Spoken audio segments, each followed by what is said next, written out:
Greetings and welcome to the online presentation for today, where we will explore the rapidly changing field of 21st century education. Our approach to education needs to change in this day of rapid technological innovation, globalization, and constantly changing societal needs to adequately educate students for the opportunities and difficulties of the future. The fundamental features of education in the 21st century involve a comprehensive paradigm change that goes beyond standard paradigms. Today, we set out on a journey to learn about the fundamental components that characterize this modern educational environment, which supports not just academic achievement but also the growth of abilities and dispositions necessary for success in the ever-changing world we live in. We will examine the 8 critical attributes of the 21st century education as we work through this presentation, such as integrated and interdisciplinary instruction, technologies and multimedia, the global classroom, the creation and adaptation of lifelong learning and personal and social change, the student-centered education, the project-based and research-driven curriculum, and the pertinent, rigorous, and real-world curriculum. These qualities serves as the cornerstones of an educational framework that aims to enable students to flourish in a world where creativity is critical and change is inevitable. Let me introduce the instructors in training from the Social Studies major to you in hopes that you will have a better understanding of what we are going to discuss today. We have Mr. Marvic Pilapil, followed by Mr. Aaron Alaer, Ms. Claire Marquez, Ms. Karen Jean Sale, Mrs. Cheryl Dalagit, Mr. Renal Vitan, Ms. Jean Ana Marie Mendoza, Ms. Eliza Casanova, Ms. Maricel Fanimdim, Ms. Fel Aubrey Vasquez, Ms. Angela Bianca de la Vega, Ms. Josie Saorin, Ms. Marisol Panimdim, and yours truly, Mr. Jason De Asis. Ayan, so good day muli sa atin lahat. So my name is Aaron Alaer, and I will be discussing the next slide, which is the integrated and interdisciplinary. So education in the 21st century is characterized by linkage among various subject areas in an integrated manner. The new approach promotes the utilization of learning from various discipline. So, dito po sa integrated and interdisciplinary, as a teacher, hindi lang po tayo kailangan mag-focus sa mismong subject natin or sa mismong topic natin. So, dito sa integrated na ito, ay papasok yung part ng lesson plan natin, which is the integrated. So, pwede tayo magdagdag ng discipline sa specific topic natin. So, meron tayong tinatawag na integration inside our discipline and integration outside our discipline. So, pag tinatawag natin na inside our discipline, for example, kami pong mga soksay ay madami po kaming branches. For example, we will be teaching history, but we will be using integrated inside our discipline. Gagamit kami ng ibang discipline inside our subject. So, yun nga, history, at mag-integrate kami, for example, ng economics, ng law, ng geography, and other discipline inside social studies. So, meron rin naman tayong tinatawag na outside our discipline. So, dito naman papasok yung iba't ibang subjects na tinatawag natin. So, yun nga, for example ulit, we'll be discussing social science or araling panlipunan. So, we will be integrating math, English, and others such as science and more. Okay, so the next one we have here is the technologies and multimedia. So sa panahon ngayon that educators, or should I say tayong mga future educators, are expected to have skills or to become more efficient when it comes to the use of technology. At so kung paano natin i-integrate yung technological advancement na yun inside the classroom. Because whether we like it or not, is kailangan talaga natin mag-adopt and become more considerate about the differences of our learners. So there are some students na mas mabilis mag-catch up ng information gamit lamang yung kanilang pandinig. And there are some students naman na hindi ganun kabilis mag-catch up ng information kasi hindi sila sanay na walang nakikitang visual aids. And given na yung multimedia na nakatutulong to enrich content delivery by visual aids, audio, animations, pero yung pagpili ng angkop or proper na materials and strategies using the ICT, you are able to achieve the goal na makapag-produce ng mga competitive students kasi ginagamit nila yung kanilang higher order thinking skills na maaaring mag-lead to the lifelong learning. And yung paggamit ng multimedia or technology is hindi lamang siya applicable inside the classroom gamit sa pagtuturo. Bagkus pwede rin nilang gamitin yon as a individualized learning so that they can revisit and learn the content at their own pace. So, ganun siya kahalaga. Hello everyone! Today I'll be discussing about the global classroom. So, education in the 21st century aims to produce global citizens by exposing students to concern of the region and other countries. So, from the word itself, global, it means worldwide. And when we are talking about the global classroom, it is a platform for cultural exchange. So the students learn to appreciate and respect diversity because I believe that each one of us has a different culture, beliefs, values, and attitudes. We need to acknowledge and embrace our differences. And also, global classroom is one that encourages students to expand our perspectives and mindsets. Global classroom prepares students by teaching them about the problems and issues being faced in the world, whether that is global warming, political issues, so on and so forth. And also, global classroom would help us understand the different problems faced by the world as well as how to deal with it, and enables us as a student to thrive in an ever-changing world.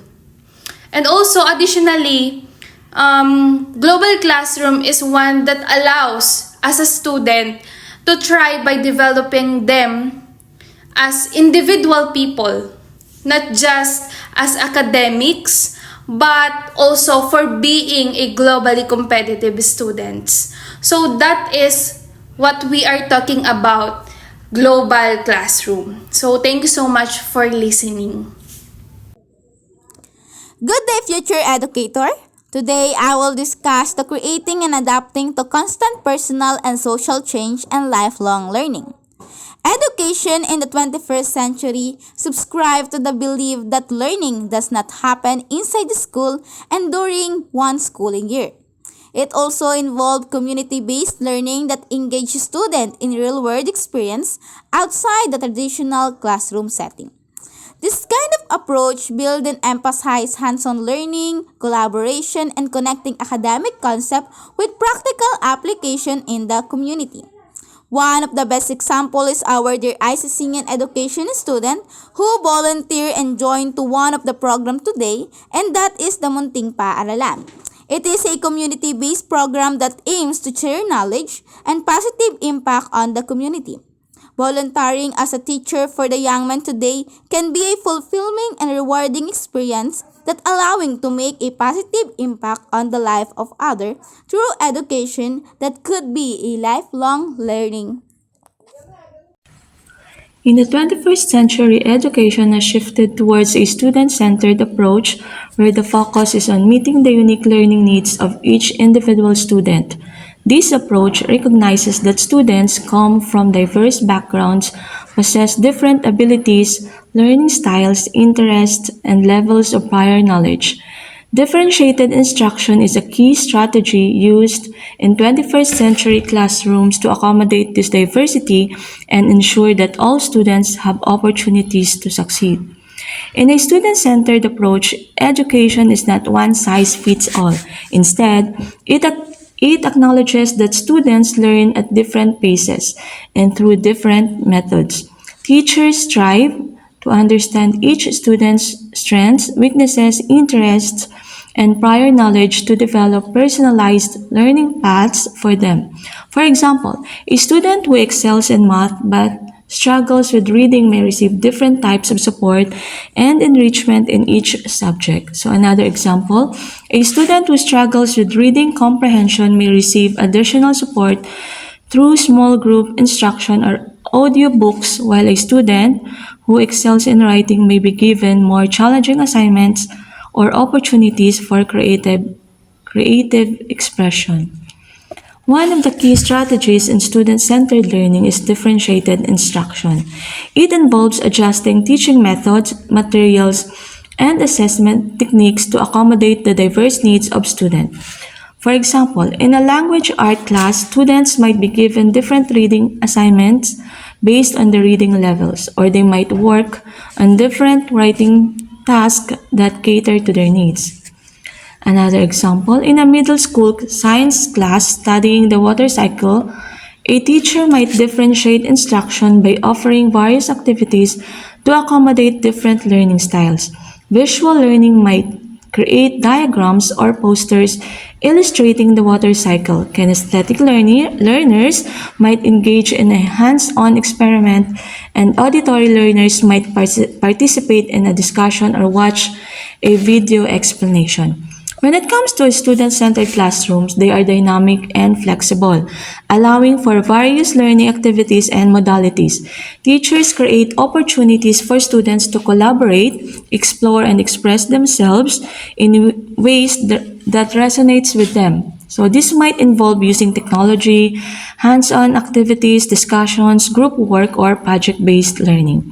For example, in a high school math class, the teacher may implement a blended learning approach combining traditional instruction with online resources and interactive activities. Students have the flexibility to work at their own pace, access additional support or enrichment materials as needed, and collaborate with peers on problem-solving tasks both in person and virtually.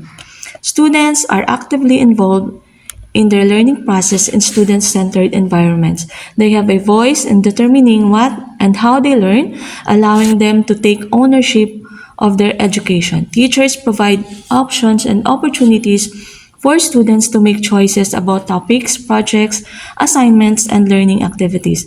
This autonomy fosters intrinsic motivation and a sense of responsibility for learning outcomes. So for example, in an elementary social studies unit on community, students may be given the choice to explore different aspects of community life that interest them, such as local government, community service organizations, or cultural celebrations. They might then work in a small groups to research their chosen topic, create presentations, and share their findings with their classmates. So overall, student-centered education in the 21st century aims to empower students as active participants in their own learning journey, equipping them with the skills, knowledge, and mindset needed to thrive in an ever-changing world. By recognizing and addressing the individual learning needs of each student, educators can create inclusive, engaging, and meaningful learning experience that promote academic achievement and lifelong learning. In the 21st century, education aims to equip students with the skills they need to thrive in today's society. These skills include critical and creative thinking, problem solving, decision making, and ICT literacy. Critical thinking involves analyzing information, evaluating arguments, and making reasoned judgments. Problem solving is the ability to identify and define problems, develop strategies to solve them, and implement those strategies effectively. ICT literacy refers to the ability to use digital technology effectively and responsibly. An example of these skills in action could be a student who is given a complex real-world problem to solve.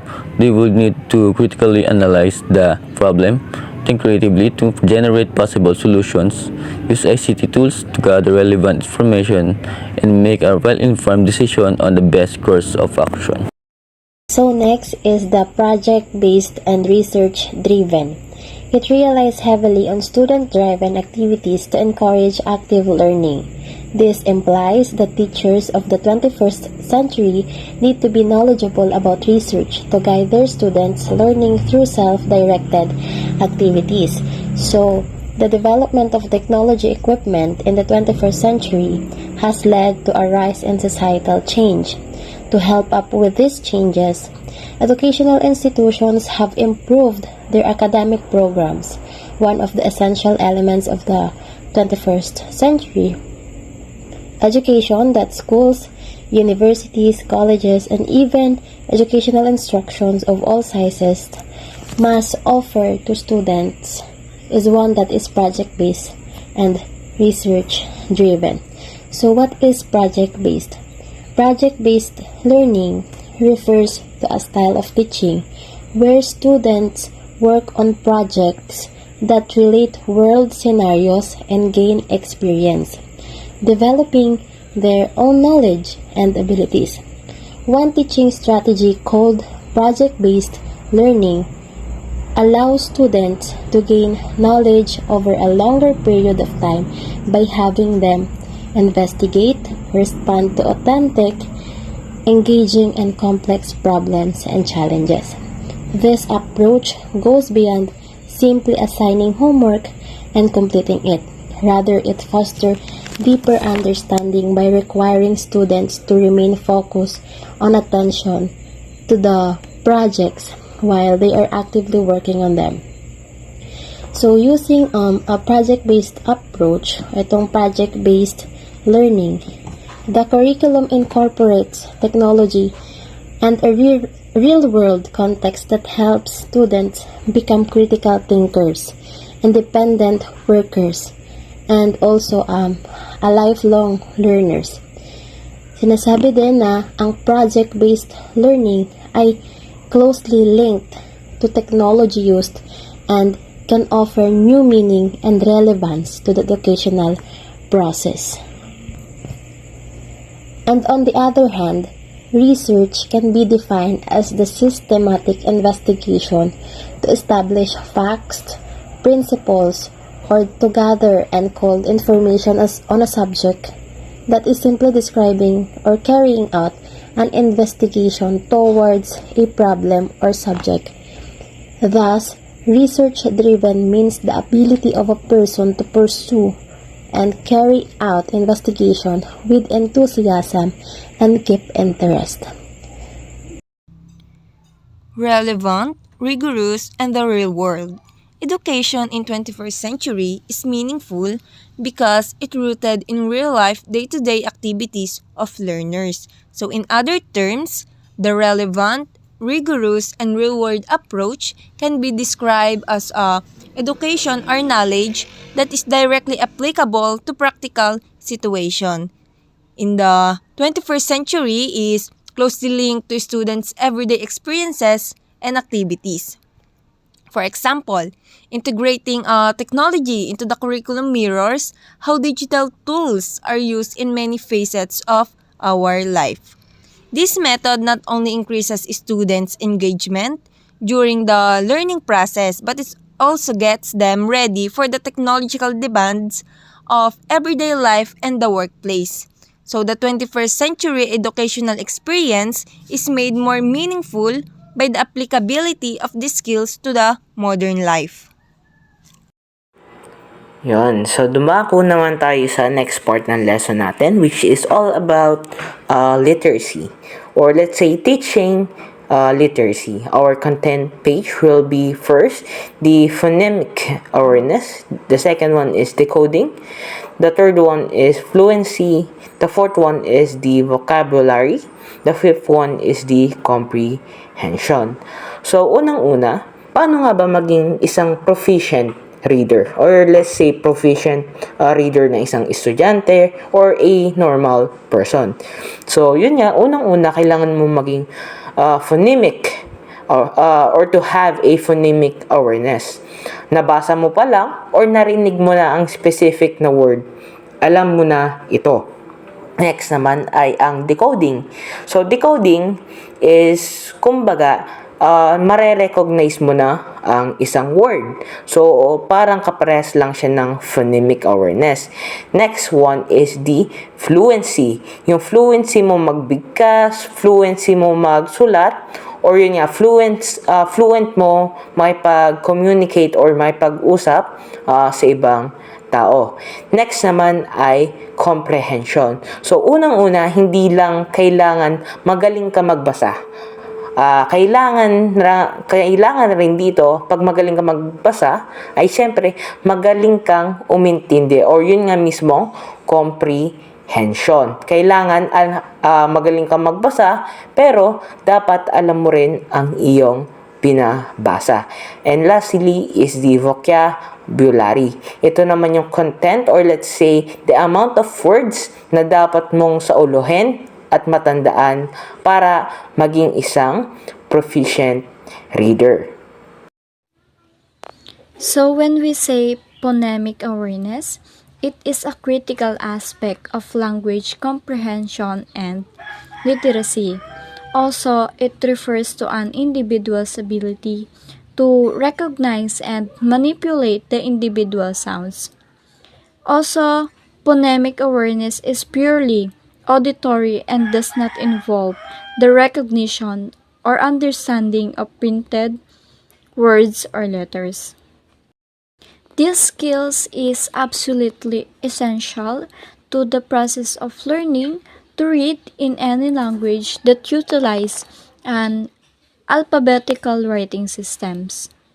Without a strong foundation in phonemic awareness, students may struggle to understand the concept that these written symbols correspond to a specific sound, and this can prevent their progress in reading and spelling. There are several key phonemic awareness skills that are particularly important for students to master. First, the sound isolation. So this involves identifying individual sounds within words. For example, when you ask students to identify the first sound in the word sun, students with strong phonemic awareness skills would be able to isolate and pronounce the initial S sound. Second is the blending. This involves combining individual sounds to form words. For example, students might be given the sound S, U, and N, and asked to blend them together to form the word sun. The third is the segmenting. So this involves breaking a word down into its individual sounds. For example, students might be asked to identify the individual sound in the word sun, and they would respond by pronouncing the S, U, and N sounds separately. By mastering these three skills, a student can significantly enhance the reading abilities, as they will be able to break down and understand the sound structure of words. Also, they are enabled to decode new or unfamiliar words, thereby expanding their vocabulary and overall reading comprehension. In sum, phonemic awareness serves as a crucial building block for literacy and language comprehension. Alphabetic principle decoding. Alphabetical principles, the ability to associate sounds with letter and use the sounds to form words. The alphabetical principles refers to the understanding that letters represent specific sounds, and by combining these letters, one can create words. It involves associating the sounds of spoken language with the corresponding letters of the alphabetical to decode and form words. For example, understanding that the letter B represent the B sounds allow want to combine it with other letters, like A and T to form the word but, where each letter contributes the word's pronunciation. Decoding. Decoding is the process of employing the connections between letters and their associated sounds to identify and pronounce words. For instance, in decoding the word cat, recognize that C makes the K sounds, A makes the A sounds, and T makes the T sounds, help it correctly pronouncing the word. Next is task illustrating alphabetical understanding. First is letter sound association. What is the sounds of the letter? Letter sound association refer to the relationship between individual letters and the specific sounds they represent in spoken language. Essentially, it involves understanding the sounds that a particular letter makes. For example, in English, the letter A is associated with the sounds A, as in apple, and the letter B is associated with the sounds B, as in ball. Second is sound bleeding. Is the process of combining individual letter sounds to form a complete word.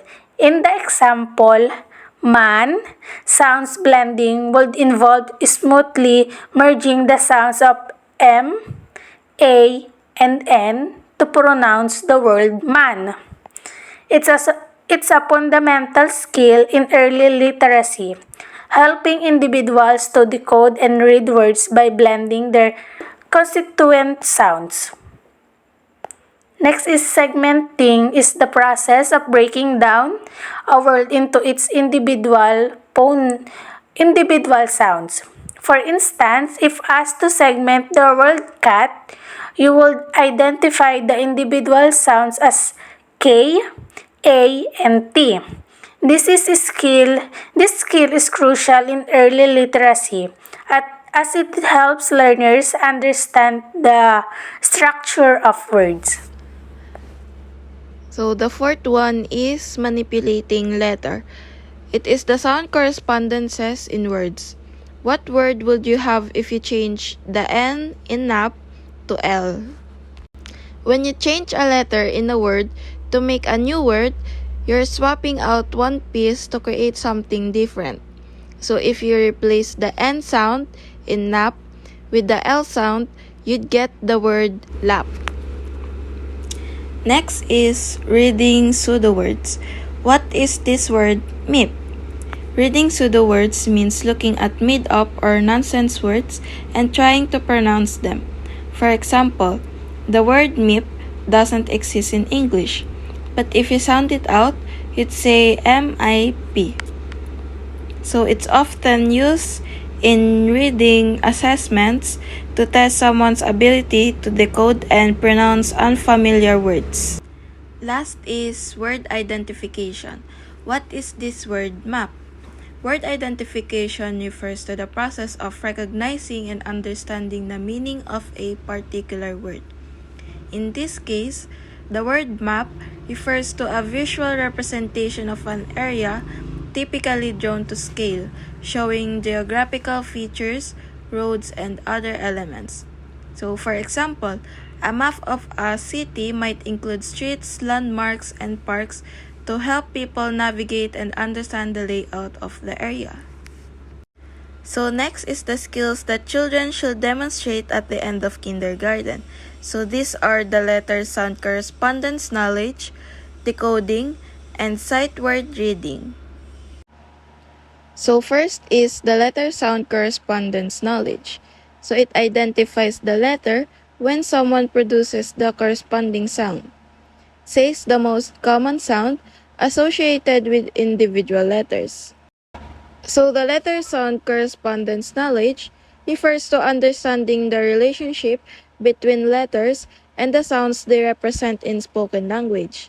So for example, knowing that the letter A typically makes the A sound, as in apple, or that the letter B makes the B sound, as in ball. Next is decoding.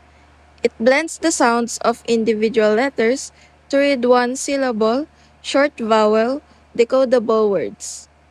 So again, decoding is the process of breaking down written words into their individual sounds and blending them together to pronounce a word. So it involves blending the sounds of individual letters to read one syllable, short vowel, and decodable words. So for example, when decoding the word sun, a reader would identify the individual sounds represented by the letters S, U, and N, and then blend them together to pronounce the word as sun or sun. Similarly, decoding the word map involves identifying the sounds represented by the letters M, A, and P, and blending them together to pronounce the word as ma, up, or map. Last is sight word reading. It recognizes some words by sight, including a few common high-frequency words. So what is sight word reading? So it refers to the ability to recognize and read words instantly by sight without having to decode them letter by letter. So it involves memorizing the visual appearance of words and recalling them quickly when encountered. So for example, a reader with sight word reading skills would instantly recognize and understand words like a, the, I, my, you, of, is, and are without needing to sound them out individually. They have internalized these words through repeated exposure and practice, allowing them to read them fluently without hesitation. Good day, everyone. I am Miss Josie Sordin. So now let's talk about the word fluency. Fluency is a quality or a condition of being fluent, ability to speak a language easily, just like how you speak, on how you express your ideas, particularly when you're speaking. So before anything else, there's a trivia. A trivia about the origin of the word fluency. So please take a note of it. In the 17th century, the word fluency comes from the Latin word fluentia, which is fluere, means to flow. So a flow of a language, which is to speak. Fluency is the ability to read with a proper speed rate, which is not too slow or too fast. Then accuracy, which is the ability to decode the single words without making any error. And the prosody, which is reading in context at a smooth rate with expression. And the word automaticity is an ability to an accurate and effortless word identification. And those part is a part of the fluency. And for the example of the word fluency is when someone may be considered fluent in a second language if they can speak, write, and read it comfortably. And according to Marianne Wolf, fluency is developmental process that connects decoding with everything we know about words to make the meaning of the text come to life. Fluency is a wonderful bridge to comprehension and to a lifelong love of reading. I will discuss about vocabulary, the topic of basic strategies for developing literacy. Vocabulary is the ability to understand and use words to acquire and convey meaning. Vocabulary is the foundation of effective communication.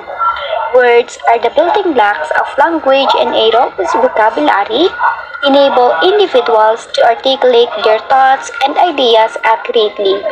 When we possess a wide range of words at our disposal, we can express ourselves with precision and clarity. This is not only enhances our ability to convey meaning, but also enable us to connect with others on a deeper level. Vocabulary instruction is informed by two distinct literature. First is vocabulary literature. Vocabulary is an essential component of literacy. Like literature, it also emphasizes the significance of vocabulary knowledge in reading comprehension and overall academic achievement. The more words a person knows, the better they are able to understand written text.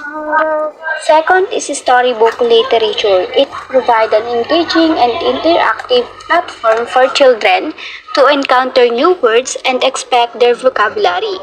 For example, reading stories aloud to young children exposes them to a wide range of words and help them to understand their meanings in the context. Additionally, storybooks often contain rich and descriptive language which can enhance children's vocabulary. By immersing themselves in stories, children can learn new words and their usage leading to improved literacy. Here are some vocabulary teaching strategies. First is modeling. It involves demonstrating the use of vocabulary in context. Teachers or parents can model how to use new words in sentence or conversation, providing learners with examples of proper usage. For example, a teacher can model how to use the word execute in a sentence like the painting displayed in the museum is execute. By observing and imitating these models, learners can internalize new words and incorporate them into their own vocabulary. The second strategy is synonyms. Synonyms are words that have similar meanings. Teaching synonyms can help learners expand their vocabulary by providing alternative words to express the same idea. For example, instead of always using the word happy, learners can be introduced to synonyms such as joyful, elated, or ecstatic. By learning synonyms, learners can enhance their ability to choose the most appropriate words for a given context, thereby improving their communication skills. The third strategy is definition. Providing clear and concise definitions of new words is crucial for vocabulary development. Definitions help learners understand the meaning of words and how they can be used in different contexts. Teachers provide definitions through various means, such as using dictionaries, providing explanation, or using visual aids. For example, when introducing the word perseverance, a teacher can define it as the ability to keep trying even when faced with challenges or setbacks. By understanding the definition, learners can grasp the concept behind the word and use it appropriately. Thank you. Comprehension is the complex cognitive process involving the intentional interaction between reader and text to extract meaning. An example of interaction between a reader and a text can be found in the context of an individual reading a thought-provoking article or essay. Let's consider a passage on the impact of climate change.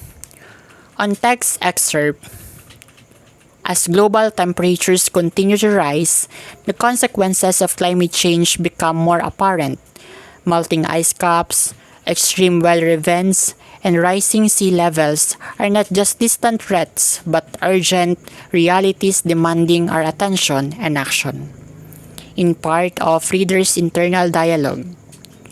Wow, this is concerning. I've heard about climate change before, but this passage really brings home an urgency of the situation. Melting ice caps and rising sea levels, these are not just abstract concepts, but tangible impacts on our world. On readers' emotional response.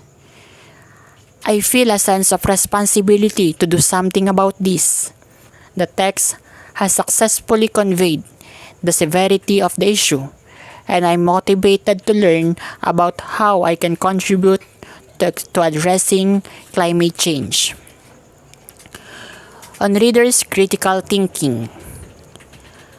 I wonder what specific actions individuals can take to make a difference. Are these sustainable practices I can adapt in my daily life? Also, what policies and initiatives are in place to address these challenges globally? In this example, the interaction between the reader and the text goes beyond surface level comprehension. The reader engages emotionally, intellectually, and critically with the content, demonstrating how a well-crafted text can stimulate thoughts, emotions, and a desire for further explorations and understanding. These are the reader's base factors. One is the phonemic awareness. When we say phonemic awareness, it is the ability to hear and manipulate the sounds in spoken words and the understanding that's spoken. Second is alphabetic understanding, or knowing that words are made up of letters and represent the sounds of speech. The fluency with the code and the vocabulary knowledge. Reader-based aspects are traits, backgrounds, and viewpoints of the people who interact with the text. These elements are very important in determining how readers understand and react to the material. Communicators must comprehend these reader-based criteria to properly customize their communications. Considering these reader-based factors allows communicators to tailor their message effectively, ensuring the content is not only clear and accurate but also resonates with the diverse experience and perspectives of the intended audience. And also, the text-based factors are: number 1 is narrative versus expository, the genre considerations, the quality of text, and density of concepts. These text-based factors are a variety of factors in written or spoken communication that affect how the reader or audience perceives, comprehends, and interprets the text. These elements are essential in determining the text's overall impact and efficacy. By being aware of and making use of these text-based elements, authors may successfully communicate and guarantee that their message is not only understandable but also powerful and unforgettable. Okay, lastly, under pa rin siya ng comprehension. So, there are different classifications or 3 stages na tinatawag, which is before reading, during reading, and after reading. So, before reading, we have to set objective for instructions. So, ayan, tumutukoy pa rin siya dun sa rule ng isang teacher sa kung paano niya imo-monitor yung comprehension ng mga bata. And the next one, we have to identify and pre-teach difficult to read words. And prime students' background knowledge. So, mahalagang alamin yon. And lastly is to chunk text. So, mahalaga nating i-divide yung story into pieces na sa gayon mas mabilis nilang maunawaan at hindi nila ma-feel na sobrang dami ng kanilang babasahin. And during reading naman, we have to stop periodically to ask students questions. So, ayon, panandalian kang mag-pause nang sa gayon tanungin mo sila kung ano yung naunawaan nila dun sa bawat part na binabasa nila. Nang sa gayon is makita mo rin kung may improvement ba sa kanila or naunawaan ba talaga nila yung binabasa nila. And the next one is we have to map text structure elements and model ongoing comprehension monitoring. So yun nga, nasabi ko na nga kanina na mahalaga din yun. And after reading, strategic integrations of comprehensions instructions, planned review, and lastly, assessment of students' understanding. So, yun, mahalaga na after the session or reading session is magkaroon ka ng prepared na quiz or assessment, short quiz, kumbaga, kung saan magsaserve yun as a guide na rin sa'yo kung may naging improvement ba talaga sa kanila pagdating sa understanding. Ayun.